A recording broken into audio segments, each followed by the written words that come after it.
Hi everyone, this is Zay from Zay Aquatics. So may nagtanong kung okay lang ba kahit hindi na ihiwalay yung mga fry sa mga parents, like mag-stay sila dun sa pinag-anakan nila.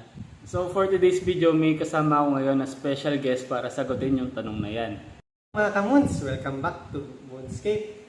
Ako pala yung special guest ni Zay Aquatic from Zay Aquatic. Yung katanungan pala ni Kuya sa comment section.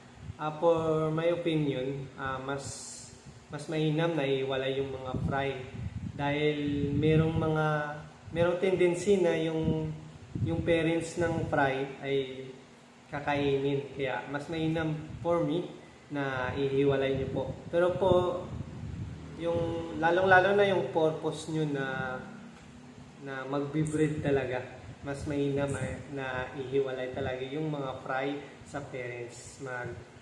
Ano lang kayo na separate na paglalagyan na tank o di kaya tripan o trapan. Mas mainam pag mas malaki-laki para mas mabilis lumaki yung ating mga fry.